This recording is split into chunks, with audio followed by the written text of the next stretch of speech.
I mean, the for me, I think that the biggest agent of change is one word, and that word is no. And no is a really, really scary word. So if we're talking, let's put you in the position that you're in now and hypothetically talk about you come into the show and you feel like, you know what, this seems like it's going to be fairly decent hours. I talk to them, the deadlines aren't crazy, but then all of a sudden the unrealistic schedules just do this, right? We've all seen this happen. It's this accordion effect where all of a sudden things become very, very unrealistic and unmanageable. But if you're in a position where you haven't better managed your finances, and you don't have a network of people and you're thinking, oh my God, it was so hard to get this job. And if I lose this job, I have no idea what I'm going to do. I don't know anybody else. It could take me months to find another one. Of course, you're going to say yes.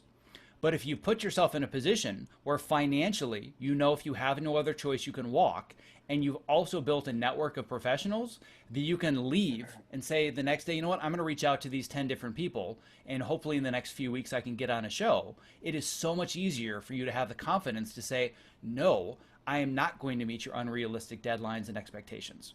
A phrase that I've used more than once that probably doesn't make producers or directors or showrunners terribly enamored with working for me, but I've said it more than once that your lack of scheduling is not my problem.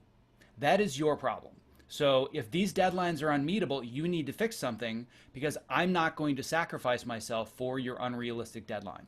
So a story that I've told more than once before is when I just began Cobra Kai. It was season 2, but it was my season 1.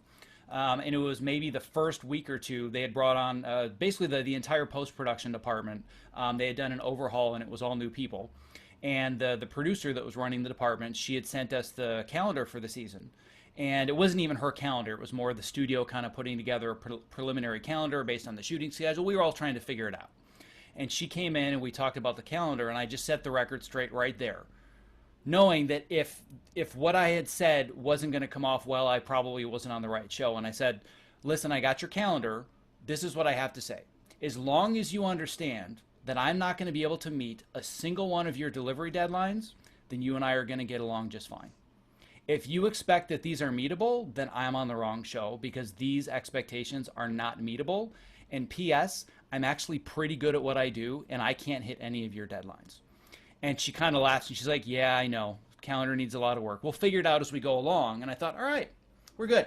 Like, we're going to be able to figure this out as a team, and we work together with what were somewhat unrealistic expectations.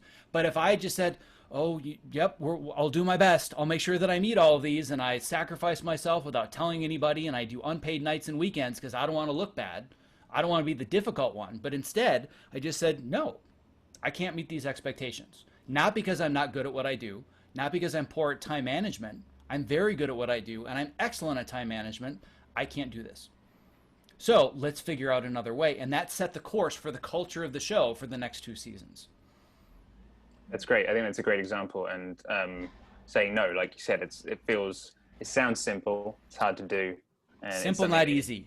Simple, not easy. And you get better at it with practice. And it took me a while, and it took time to find a way to do that as well. And, you know, you have to manage upwards. And I think I would say for people coming into the industry as assistants and new people coming up, learn your manager, you know, like try and, I think we can take what you just said there earlier on and actually be like, okay, Eleanor, you know, you as a trainee, you can kind of interview your first. You know, if someone's interviewing you for a job, you can interview that person and first and kind of get a feel for how they're going to be as a manager and potentially let that help you decide whether that's the job I want to take, or maybe the post supervisor because they may be the person interviewing you as well, or a combination of the two.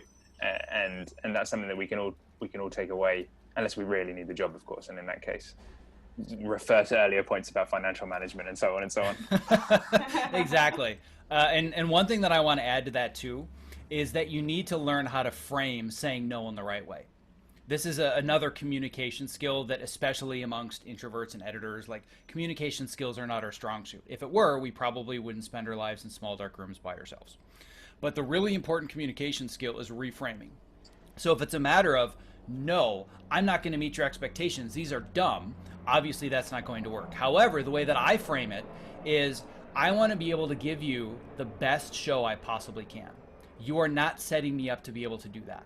If you want me to cut a great show and you want me to be just as energetic, as enthusiastic as I am on the final day I lock picture on the finale as I am today, this calendar is not going to allow that. So what you need to do is set me up for success instead of barely making sure I don't fail. And I think that's a fallacy of the way that so many calendars are set up in our industry right now. It's just about the money, but they're thinking, how can we make sure people don't fail? Instead of how do we set people up to succeed and get the most out of them?